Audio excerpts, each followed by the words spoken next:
Congress party అనేది కన్నతల్లితో సమానం. రాష్ట్రంలో కాంగ్రెస్ అధికారంలో ఉంది. సిద్దిపేటలో ఓడిపోయారు మీరు. అటు పార్లమెంట్ ఎన్నికల్లో ఓడిపోయారు, అసెంబ్లీ ఎన్నికల్లో ఓడిపోయారు. ఇప్పటికీ ఇక్కడ టీఆర్ఎస్ బలంగానే ఉన్నది.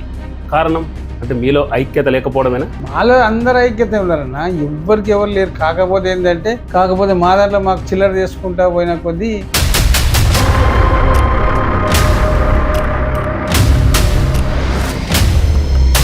Incharge ఉండాలంటున్నారా, incharge తొలగించాలంటున్నారు? మీరు అధిష్టానికి ఏం చెప్పదలుచుకోరు? కాంగ్రెస్ పార్టీ అధిష్టానికి నాకు తెలిసి అంటే ఒక డిపాజిట్ ఉన్న వాళ్ళు ఇన్ఛార్జ్ ఇవ్వాలి. డిపాజిట్ దక్కన వాళ్ళకి ఇస్తే ఏమైతుందంటే ఈయనకంటే పెద్దవాళ్ళు ఉన్న వాళ్ళు బాధపడతారు. ఇప్పుడు జస్ట్ నువ్వు నాకంటే పెద్దోను అయినావు, నువ్వు పెద్దోను ఉండి ఈ ఇన్ఛార్జ్ అడిగే వరకు ఇన్ఛార్జి కలుపుకొని పోతే నప్పితే అందులో ఏం కాదు. కలపకపోయి నేను ఇగో ఫీల్ అయితే దానికి ఎవరేం చేయలేక అందరికీ సరే కాంతి అని అందరూ ఇక్కడ నేనైతే ఓపెన్గా చెప్తాను. కానీ నడవస్తుంది నడవంగా ఏం చేసేది ఉన్నది. కారణం ఏంది? ఎందుకట్లా అన్ని చోట్ల మార్కెట్ కమిటీ చైర్మన్లు అవుతుంటే సిద్దిపేటలో ఎందుకంత నిర్లక్ష్యం? ఇప్పుడు ఇంతకుముందు కదా ఇన్ఛార్జ్ వ్యవస్థ మీదనే ఆధారపడి ఉన్నది. ఇప్పుడు మైనంపల్లి హనుమంతరావు డిసిషన్ చేయకుండా పూజలు ఏం చేయలేడు. ఈ ఒకరికొకరు కాంబినేషన్ ఎట్లయింది అట్లా చేయంగా చాలా వరకు మైనస్. ఇలా దుబ్బాకలు కూడా గంతే ఉంది. నియోజకవర్గంలో ఇంత పట్టు ఉంది, మీరు చెప్తుంటే ఇంత పట్టు ఉండేది. మీరు జడ్పీటీసీ నిలబెట్టారు, ఎంపీటీసీ నిలబెట్టారు, మున్సిపల్ ఎన్నికల్లో పోటీ చేయించారు. ఓకే, అంతవరకు బాగానే ఉంది. మరి మీకు 2018లో టికెట్ ఎందుకు ఇవ్వలేదు? మరి 20 ఇవ్వలేదు, మన 23లో కూడా ఇవ్వాలి. ప్రయత్నం చేశారు, 23లో కూడా చేసినాం.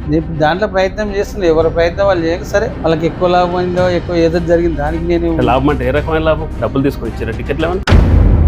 మన పార్లమెంట్ ఎన్నికలు జరిగినాయి 2024లో. నీలమ్మది పోటీ చేసి కాంగ్రెస్ నుంచి. ఎందుకు సిద్దిపేటలో అన్ని ఓట్లు తక్కువ? సిద్దిపేట మెదక్ 2 నియోజకవర్గాల వల్లే ఓడిపోయింది అనేది బాగా టాక్. సిద్దిపేటలో నిజంగా అంత సహకారం అందలేదు, ఆయనకు అందియలేదా కాంగ్రెస్ వాళ్ళు?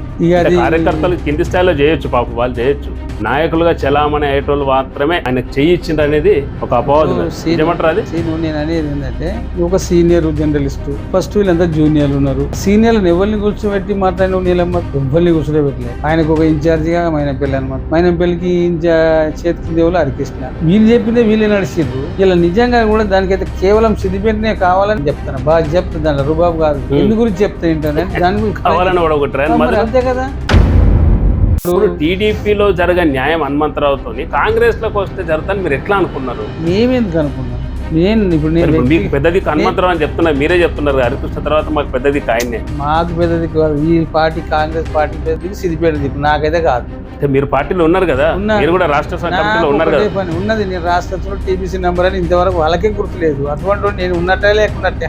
సిద్దిపేటలో కాంగ్రెస్ పార్టీ పరిస్థితి ఇట్లా ఉంటుంది. దీన్ని పటిష్టం చేయడానికి ఏం కృషి చేస్తారు? అధిష్టానానికి తెలియాలి, దీని మీద వచ్చిన ఇన్ఛార్జ్లకు తెలియాలి. ఇంతో అంతో చేస్తే అన్ని విధాలు ఇప్పుడు 5 ఏళ్ల బట్టి కష్టపడుకుంటే జిల్లా అధ్యక్షుడిగా ఉన్న వ్యక్తికి ఆయనకు కూడా తెలియాలి. సిద్దిపేట అంటేనే గిట్లు ఉంటుంది అంటే గిట్లే ఉంటుంది. అంటే బయట పార్టీ రావడానికి సిద్ధంగా ఉన్నారు ఇప్పుడు. మస్తు మంది. మీరే జైనింగ్ ఆపేసి వీళ్ళంతా ఎందుకు ఆపేస్తున్నారు అంటే